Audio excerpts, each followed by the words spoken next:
In 2026, prices are still high. Food costs more, energy costs more. Even things that were supposed to get cheaper didn't. Many people assume this is just inflation taking longer to fade, or the result of random global crises. But what if most of what you're paying today was decided a year earlier? In 2025, governments around the world made a series of trade decisions, quietly, strategically, and with long-term consequences. Those decisions didn't just move markets, they reshaped supply chains, shifted power, and locked higher costs into the global economy.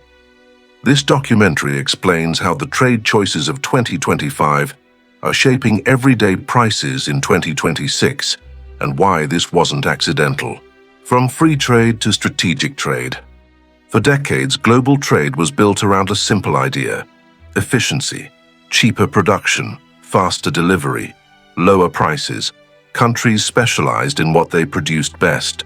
Companies searched for the cheapest suppliers. Supply chains stretched across continents, optimized for speed and cost. As long as goods moved freely, the system was considered successful.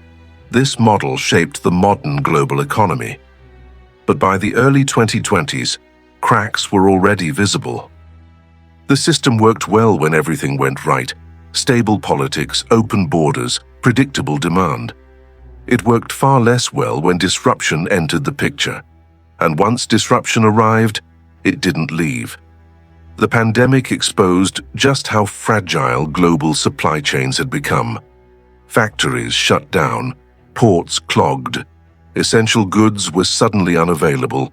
What was supposed to be a highly efficient system revealed itself as dangerously brittle. At first, governments treated this as a temporary shock. They assumed supply chains would rebalance on their own, that efficiency would return once the crisis passed. But that assumption proved wrong. Because the problem wasn't just disruption, it was dependence. Many countries discovered that critical parts of their economies relied on a small number of foreign suppliers, sometimes a single one. Medical equipment, energy infrastructure, semiconductors, fertilizers, food inputs. Efficiency had created concentration, and concentration created vulnerability. This realization marked a turning point. Gradually, trade stopped being viewed as a purely economic mechanism and began to be treated as a strategic one. Governments no longer asked only, "Is this cheap?" They began asking, "Is this safe?" and "Who controls it?" That shift changed everything. Instead of prioritizing global efficiency, countries began prioritizing resilience. Instead of open-ended globalization, they moved towards selective globalization, trading freely with some partners, restricting others. This is where the concept of strategic trade emerged. Strategic trade is not about maximizing output at the lowest cost. It is about controlling risk, influence, and leverage. It accepts higher prices in exchange for predictability and security. And once governments accept higher prices as a trade-off, those prices tend to stay. By the mid-2020s, this shift was no longer theoretical. It was visible in policy. Countries began offering massive subsidies to domestic industries. Tariffs were reintroduced, not as temporary measures, but as long-term tools. Regulations were rewritten to favor trusted partners. Entire supply chains were redesigned around political alignment rather than cost efficiency. This wasn't a coordinated global decision. It was a series of national decisions, each rational on its own, but together they reshaped the system. One of the most important changes was the move away from global supply chains toward regional and political blocs. This trend became known as reshoring, nearshoring, and friendshoring, relocating production closer to home or to allied countries. On paper, this sounded like a technical adjustment. In reality, it was a permanent shift in how much things would cost. Shorter supply chains meant fewer disruptions, Friendly partners meant less political risk. Domestic production meant jobs and strategic autonomy. But there was a cost. Production closer to home is almost always more expensive. Labor costs are higher. Environmental regulations are stricter. Scale efficiencies are lost. Redundancy replaces optimization. These costs did not disappear. They were absorbed and eventually passed on, not in a single shock, but slowly, quietly, invoice by invoice. At the same time, global trade became increasingly intertwined with geopolitics. Trade policy turned into a tool of influence. Access to markets became a bargaining chip. Export controls and import restrictions were used not just to protect domestic industries, but to shape the behavior of other countries. This blurred the line between economic policy and foreign policy. In this new environment, uncertainty became structural. Companies could no longer assume that trade rules would remain stable. Governments could change regulations overnight in response to political pressure or strategic concerns. To compensate for this uncertainty, businesses built buffers into their systems: larger inventories, multiple suppliers, redundant logistics routes. All of these measures reduce risk. All of them increase cost. By the time 2025 arrived, the global trade system had already moved far away from the old ideal of frictionless globalization. What happened in 2025 was not the beginning of the shift. It was the moment the shift became permanent. The illusion that global trade could return to its previous form quietly faded. What replaced it was a more fragmented, more cautious, and more expensive system. And this matters, because trade is not an abstract concept. It shapes the prices people pay every day. When efficiency is sacrificed for security, the result is not chaos. It is stability at a higher cost. This is the foundation of what people experience in 2026. By this point, the question was no longer why prices were high, but whether they would ever come down. Prices did not stay high because the system failed. They stayed high because the system was redesigned. To understand how that redesign happened, we need to look at the specific decisions governments made in 2025. Decisions that locked this new trade reality into place. That is where the story continues. The decisions that quietly redefined global trade. By the time 2025 began, the global trade system was already under strain. What made that year different was not the existence of pressure. It was how governments chose to respond to it. Instead of treating disruptions as temporary problems, policymakers began locking in long-term solutions. And those solutions reshaped global trade more deeply than any single crisis had before. One of the most important shifts in 2025 was the normalization of industrial policy. For decades, governments claimed to favor free markets while quietly intervening when necessary. In 2025, that pretense largely disappeared. Subsidies were no longer exceptional tools. They became central strategies. Countries openly poured public money into strategic sectors: energy, semiconductors, transportation, defense-related manufacturing, and critical raw materials. The goal was no longer to compete globally on cost alone, but to ensure domestic and allied production capacity, even if it was more expensive. This decision mattered because subsidies do not exist in isolation. When one major economy subsidizes its industries, others feel compelled to respond. Not doing so risks losing industrial capacity, jobs, and strategic leverage. The result is a cascading effect. Subsidies beget subsidies. This is how costs become structural. Once public money enters the system, prices stop falling naturally. At the same time, tariffs quietly returned as long-term instruments rather than temporary bargaining tools. While headlines often focused on isolated trade disputes, the broader pattern was more subtle. Tariffs in 2025 were increasingly targeted. They were designed not just to protect domestic producers, but to reshape supply chains. Certain goods became more expensive to import by design, nudging companies toward preferred suppliers or domestic alternatives. These tariffs were often framed as technical adjustments, safety standards, environmental compliance, national security concerns.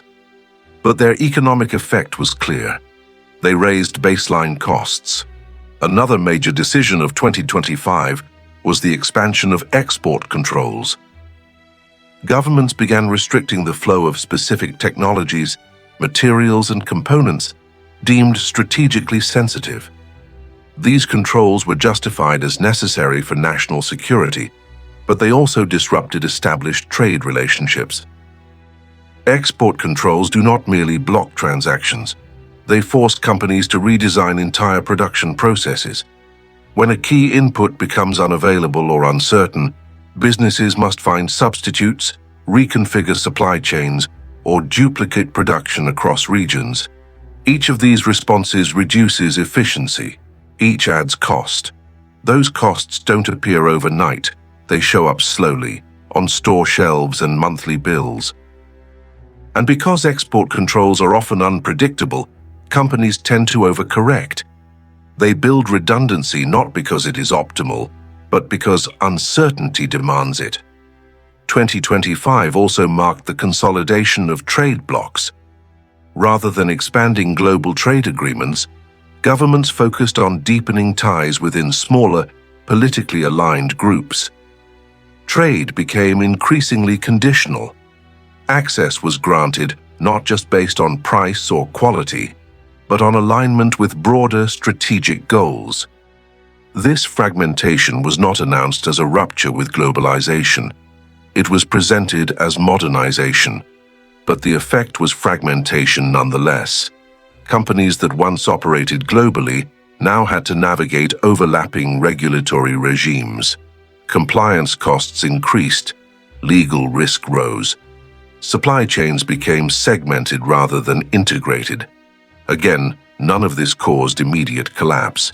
What it caused was inertia. Once systems are redesigned around higher costs and political constraints, reversing course becomes difficult. Investments made under one set of rules cannot easily be undone. Another less visible but critical decision in 2025 involved energy and resource trade. Governments prioritized energy security over price stability. Long-term supply contracts were signed at higher baseline costs to ensure reliability. Investments shifted toward redundancy rather than optimization. This reduced vulnerability to shocks, but it also removed downward pressure on prices. In parallel, food and agricultural trade faced similar pressures. Export restrictions, strategic stockpiling, and domestic protection measures became more common. These policies were often justified domestically, but their cumulative global effect was to reduce flexibility and increase volatility. By mid-2025, trade policy had stopped asking, "What is cheapest?" and started asking, "What is safest?" Taken individually, each of these decisions appeared reasonable. Subsidies protected jobs, tariffs protected industries, export controls protected security, trade blocs protected alliances, energy contracts protected supply. But taken together, they produced a system with very different characteristics from the one that existed before. Global trade in 2025 did not collapse. It hardened. Flexibility was replaced by rigidity. Efficiency was replaced by resilience. Price competition was replaced by strategic positioning. And resilience, by definition, is more expensive. One of the most important consequences of these decisions was that they removed the mechanisms that previously pushed prices down. In the old system, competition and overcapacity created downward pressure. In the new system, capacity is managed, protected, and politically constrained. This is why the effects of 2025 were not immediately obvious. There was no single shock, no dramatic rupture, No moment where the system visibly broke. Instead, costs were locked in. By the end of 2025, companies had adapted to the new rules. Investments were made, contracts were signed, supply chains were redesigned. And once those decisions were embedded, reversing them would have meant accepting new risks, something few governments or corporations were willing to do. This is the critical point. By then, the system wasn't broken, it was locked. Prices in 2026 are not high because of temporary disruption. They are high because the architecture of global trade changed. The decisions of 2025 did not cause a crisis. They prevented one by accepting a permanently higher cost structure. The question that follows is not whether these decisions worked in the short term. It is who benefited from them and who absorbed their costs. That is where the next part of the story begins. Who benefited and who paid the price? Every major shift in global trade creates winners and losers. The changes locked in during 2025 were no different. What made this moment unusual was not the existence of winners and losers. It was how unevenly the costs and benefits were distributed, and how quietly that redistribution happened. Some actors benefited immediately, but those benefits came with conditions and hidden costs that didn't show up right away. Others absorbed the costs gradually, often without realizing where the pressure was coming from. At first glance, countries with large domestic markets and strong fiscal capacity emerged in a favorable position. Governments that could afford long-term subsidies gained a strategic advantage. They were able to protect key industries from global competition, stabilize employment in sensitive sectors, and secure production capacity that might otherwise have moved abroad. For these countries, higher costs were manageable. They could absorb inefficiencies through public spending, higher consumer prices, or increased debt. In exchange, they gained predictability and control. Supply chains became more reliable. Strategic industries became less exposed to external shocks. This trade-off looked reasonable, even prudent. Large multinational corporations with diversified operations also benefited. Firms that already operated across multiple regions were better positioned to adapt to fragmented trade rules. They could shift production, reorganize logistics, and comply with new regulations faster than smaller competitors. In many cases, consolidation followed. As compliance costs rose, smaller firms struggled to keep up. Larger players absorbed market share, not necessarily by becoming more efficient, but by being better equipped to navigate complexity. This concentration was not an accident. It was a structural outcome, and over time, structure matters more than intention. Certain resource-rich countries also gained leverage. As energy, raw materials, and critical inputs became strategic assets rather than commodities, suppliers found themselves in stronger negotiating positions. Long-term contracts favored stability over price competition. This benefited producers, but at a cost to buyers. These were the visible winners, but visibility can be misleading. For many economies, especially those without large domestic markets or deep fiscal buffers, the shift was far less favorable. Export-dependent countries found themselves squeezed between competing blocs. Access to markets became conditional. Neutrality became harder to maintain. Aligning with one group often meant losing access to another. This reduced flexibility and bargaining power. Manufacturing hubs that thrived under the old globalized system faced particular pressure. Their competitive advantage had been built on efficiency, scale, and integration into global supply chains. When those chains fragmented, margins narrowed, costs rose, volumes fell, investment slowed. For these economies, the promise of resilience elsewhere translated into vulnerability at home. Small and medium-sized businesses were hit hardest. Unlike large corporations, they lacked the capital to redesign supply chains or absorb regulatory costs. New trade rules meant higher compliance burdens, longer delays, and greater uncertainty. Many did not fail dramatically. They simply became less competitive. This kind of erosion rarely makes headlines, but over time it reshapes entire sectors. Consumers also absorbed a significant share of the cost, often invisibly.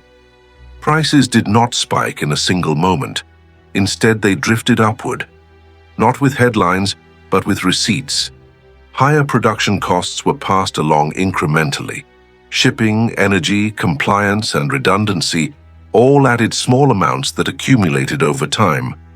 For households, this felt like persistent pressure rather than crisis. Wages struggled to keep pace. Purchasing power eroded. The sense that prices were supposed to come down but never did became widespread. This disconnect fueled frustration and confusion. One of the most striking aspects of this redistribution was how it blurred responsibility. Governments could point to stability, companies could point to compliance, markets could point to external shocks. No single actor appeared to be at fault, which made the outcome harder to question and easier to accept. But the outcome was clear. Costs were shifted downward through the system. Those with the most power absorbed uncertainty and passed on expense. Those with the least power absorbed the consequences directly. This was not necessarily malicious. It was systemic. In fact, many of the policies that created winners were explicitly designed to avoid short-term pain. They aimed to prevent layoffs, shortages, and sudden shocks. In doing so, they postponed adjustment and spread its cost over time. This created a paradox. The system became more stable at the top, but more fragile at the bottom. Large actors enjoyed predictability. Smaller ones faced constant pressure. The global economy did not collapse, but it became less forgiving. By the time 2026 arrived, these dynamics were fully in place. The question was no longer whether prices would fall back to previous levels. It was whether the distribution of cost had become permanent. For some, the answer was clear. Strategic industries were protected. Market share was consolidated. Influence increased. For others, the adjustment never ended. Rising costs became the new baseline. Competition intensified under worse conditions. Opportunities narrowed. This uneven outcome explains much of the tension visible in 2026. Economic frustration did not come from chaos. It came from asymmetry, from the sense that some actors were shielded while others were exposed. And this imbalance has consequences beyond economics. It shapes political pressure, social stability, and international relations. Countries that feel locked out of favorable trade arrangements seek alternatives. Populations under cost pressure demand change. The redistribution of winners and losers does not remain confined to balance sheets. It becomes political. By 2026, these imbalances were no longer economic side effects. They were shaping political pressure and global alignment. Understanding who benefited from the trade decisions of 2025 and who paid their price is essential to understanding the pressures building in 2026. Because once costs are unevenly distributed, they do not disappear, they accumulate. And when they accumulate long enough, they force the system to respond again. That is where the story moves next, from economics into tension, alignment, and risk. How these decisions show up in everyday life. By 2026, the effects of the trade decisions made a year earlier were no longer abstract. They were visible, measurable, and familiar. Not because something went wrong, but because something was changed. Not as a sudden shock, but as a persistent condition. People noticed it in prices that refused to come down, in services that felt tighter, in choices that quietly disappeared. What had once been framed as a temporary phase began to feel like a new normal. This was not a coincidence. The redesign of global trade in 2025 reshaped everyday economic reality in three main ways: prices, availability, and stability. Under the old global trade system, prices were expected to fluctuate, but also to correct. When demand fell or supply increased, competition pushed costs down. Over time, inefficiencies were punished. By 2026, that corrective mechanism was weaker. Production costs were higher by design. Redundancy replaced optimization. Compliance replaced competition. Security replaced efficiency. Once those costs entered the system, they stopped behaving like temporary inflation and started behaving like fixed inputs. This is why many prices in 2026 felt stuck, not rising dramatically, but not falling either. Food, energy, manufactured goods, and even basic services reflected this new structure. Each carried layers of cost added earlier in the supply chain: transport buffers, regulatory compliance, energy security premiums, financing costs. None of these elements appeared dramatic on their own. Together, they formed a floor below which prices rarely dropped. This is what people experienced as persistent inflation, even when headline numbers suggested stabilization. On paper, the economy was stabilizing. In practice, households felt stuck. Another subtle shift in 2026 was not what people could buy, but how easily they could buy it. Shelves were stocked, shortages were rare. The system had become more resilient, but abundance had narrowed. Choice became more limited. Product lines consolidated. The shelf wasn't empty, it was narrower. Alternatives disappeared quietly. Instead of dozens of options at varying price points, consumers encountered fewer, more standardized offerings. This was not the result of scarcity. It was the result of cost management. Maintaining wide variety under fragmented trade rules became expensive. Companies reduced complexity to control risk. What remained were products that fit the new system best, not necessarily the cheapest or most innovative. This is why many markets in 2026 felt stable but constrained. The economy wasn't broken, it was streamlined. Labor markets also reflected the new trade architecture. Strategic industries were protected. Employment in certain sectors became more stable, but also more rigid. Government support reduced volatility, but it also slowed adaptation. At the same time, sectors exposed to international competition faced tighter margins. Hiring slowed. Investment decisions became cautious. Employers prioritized reliability over expansion.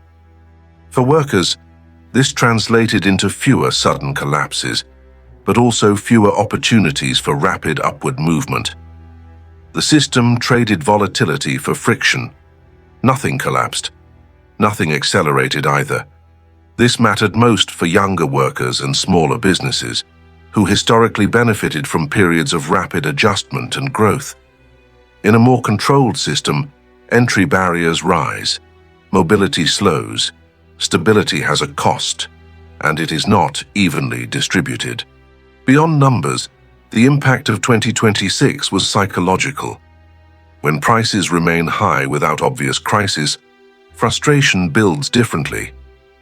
There is no single event to blame, no clear turning point to anticipate. Just a sense that things are harder than they should be. This creates uncertainty of a different kind. Households adjust expectations downward. Spending becomes cautious. Long-term planning feels riskier. Even when employment is stable, confidence erodes. This is not panic. It is pressure. And pressure changes behavior before it changes statistics. And pressure shapes behavior. At a macro level, these individual experiences aggregated into larger patterns. Consumption slowed, not because people stopped buying, but because they became selective. Growth remained positive, but weaker. Productivity gains were harder to achieve in a system optimized for safety rather than speed. Central banks found themselves constrained. Cutting rates did not immediately ease prices because the source of cost was structural, not cyclical. Governments faced similar limits. Fiscal support could cushion impact, but not reverse the architecture built into trade systems a year earlier. By 2026, the global economy was not in crisis. It was in transition. A transition away from an efficiency-driven model toward a security-driven one. This transition reduced the risk of sudden breakdowns, but increased the likelihood of long-term tension. Because when costs remain elevated and opportunities feel constrained, pressure does not disappear. It accumulates. Perhaps the most important effect of the 2025 trade decisions was not economic at all. It was political. When everyday life feels tighter without visible cause, trust erodes. Explanations become contested. External forces are blamed. Internal divisions sharpen. Countries that managed the transition well defended it as necessary. Countries that absorbed more cost questioned its fairness. The global system became more stable and more divided. This is the paradox of 2026. The economy did not break, but it also did not relax. By 2026, these everyday pressures were no longer isolated experiences. They were shaping alliances, trade blocs, and geopolitical decisions. Understanding this helps explain why tensions did not fade, even as crises receded, and why the next phase of the story does not unfold in markets alone, but in alliances, pressure points, and strategic decisions. That is where the impact of trade shifts from everyday life back into geopolitics. And that is where the story moves next. Trade as the new fault line. By the time the economic effects of 2025 were fully visible in everyday life, their political consequences were already taking shape. Trade was no longer just a mechanism for moving goods. It had become a boundary line. As prices stayed high and systems grew more rigid, countries began reassessing not only who they traded with, but who they trusted. This marked a subtle but decisive shift. Globalization did not end in 2026. It reorganized. In the previous trade system, alignment was secondary. Price, efficiency, and scale dominated decision-making. Political differences existed, but they were often compartmentalized. By 2026, that separation had largely disappeared. Trade relationships became conditional. Access to markets depended increasingly on political alignment, regulatory compatibility, and strategic reliability. This did not happen through grand announcements. It happened through rules. Standards were tightened, certifications multiplied, security reviews expanded. Supply chains were screened not just for efficiency, but for exposure to political risk. Each measure was defensible on its own. Together, they redrew the map of global trade. Countries found themselves sorting into overlapping but distinct blocks. Not formal alliances, but practical ones. Shared standards created shared markets. Shared risk assessments created shared dependencies. Neutrality became harder to maintain. The most strain fell on countries that did not sit clearly within any major bloc. These economies had benefited from an open, multilateral system. They traded broadly, balanced relationships carefully, and avoided hard alignment. Under the new trade architecture, that position became unstable. Supply chains demanded clarity, regulations demanded consistency, political ambiguity created friction. As a result, many countries faced difficult choices. Align more closely and gain secure access at the cost of flexibility. Remain independent and absorb higher risk at the cost of competitiveness. Neither option was cost-free. This pressure reshaped diplomacy. Trade talks became more strategic. Economic agreements increasingly carried political expectations. What had once been pragmatic cooperation now required explicit positioning. Fragmentation did not arrive as confrontation. It arrived as constraint. As trade blocs solidified, economic policy became a form of influence. Market access turned into leverage. Regulatory approval became bargaining power. Supply reliability became a diplomatic tool. This changed how conflicts played out. Rather than immediate retaliation, pressure was applied gradually, through standards, reviews, delays, and restrictions. These tools were quieter than sanctions, but often more effective. They created uncertainty without open escalation. Companies responded by adjusting behavior before rules were enforced. Governments responded by reinforcing alliances before lines were crossed. This is how economic systems begin to substitute for overt conflict, not by stopping trade, but by shaping it. From a stability perspective, this new system had advantages. It reduced exposure to sudden shocks. It limited dependence on unpredictable partners. It allowed governments to anticipate and manage risk more effectively. But it also introduced new vulnerabilities. Fragmented systems are less flexible. When trade routes are politically constrained, adaptation becomes slower. When redundancy replaces efficiency, cost becomes embedded. When alignment overrides competition, innovation can stagnate. More importantly, fragmentation creates asymmetry. Some blocs become rule setters, others become rule takers. Access is no longer negotiated equally. This imbalance builds resentment. Countries that feel excluded from favorable arrangements seek alternatives. Parallel systems emerge. Standards diverge further. Interoperability declines. The global economy becomes less integrated and less forgiving. By 2026, these dynamics were no longer theoretical. They showed up in diplomatic language, in trade negotiations that stalled, in regulatory disputes that lingered, in supply chains that quietly avoided certain regions altogether. The global economy had not split cleanly in two. It had fractured into layers, and layers create friction. The more rigid the system becomes, the more pressure accumulates at its edges. Countries on the margins experience higher costs, fewer options, and greater volatility. Over time, that pressure demands release, not necessarily through crisis, but through realignment. This is the central tension of 2026. The trade decisions of 2025 created a system designed to prevent sudden collapse. But in doing so, they introduced slower, deeper stress. The world became more stable and more divided. Whether this division remains manageable depends on what happens next. Will trade blocs remain flexible enough to adapt? Will political alignment continue to override economic efficiency? Will pressure on the margins lead to accommodation or confrontation? These questions do not have immediate answers, but they define the direction of the global economy beyond 2026. Trade has become the fault line, along which economic, political, and strategic interests now intersect. And when fault lines shift, the ground does not always move right away. Sometimes it tightens first. That tightening is the signal.